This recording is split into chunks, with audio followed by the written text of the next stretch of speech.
Founded in 1995, the Craic Theatre Group has been in the Coalisland community for nearly a quarter of a century.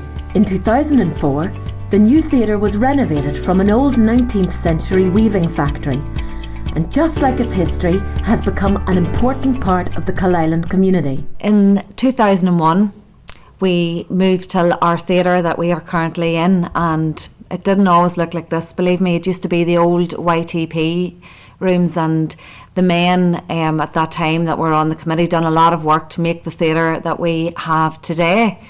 And then eventually we were able to host professional groups, and were able to welcome big names onto our stage such as Ian McElhinney, Anne Charleston, Mick Lally, Adrian Dunbar, and you know, it was just great that we were able to offer this to a rural community.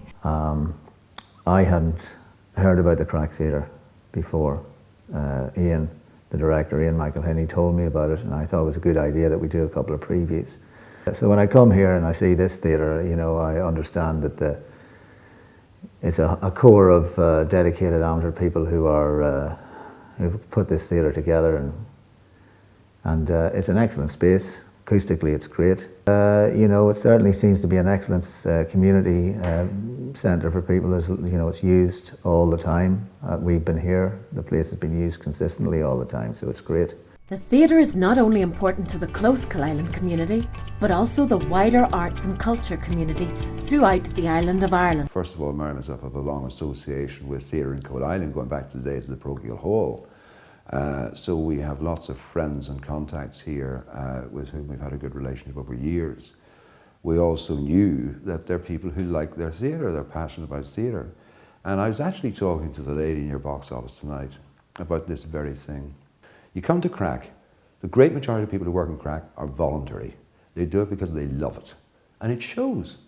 They are actually genuinely interested in their theatre, and you can see that. There's a real passion for theatre here. People love it, they work at it, and they do it for pleasure, enthusiasm, passion.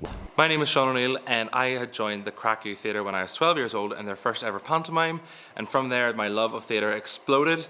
I've always been involved in the arts throughout my life. Craic gave me the opportunity to choreograph, to facilitate, to direct, and I have joined the scene professionally in the last couple of years. From there, I've got to get nominations for Best Comic in all of the UK. That was one of my highlights. I've also got to dance in a Disney film, which is pretty sweet. And without the creative spark and ignition from Craic Theatre, I don't think I would be here today doing what I do, which is what I love. My name is Eve Johnson, and I'm a writer and performer. I first engaged with Craic when I was about 8 years old, and I was in the first ever pantomime here, which was such an exciting, wonderful experience. And to be part of that after all these years of the tradition of panto here in Craic is amazing. I'm currently writer in residence at the Dunkern Arts Centre, and I've been touring my own production, The Daughters of Roisin, for the last 2 years. So we've been to the Adelaide Fringe in Australia, which is the sister festival to the Edinburgh Fringe, and we've toured to all over Ireland, Dublin, and all over the north, and we're going to London and Liverpool now in the next year, which is super exciting. I think that Craic is an incredible space for us as rural-based artists. It's a place that really nurtures and respects us as artists, and I think without it, I don't know if I would have had as much push and excitement and drive for what I do. So I'm super grateful, and I'll always value it for the rest of my days.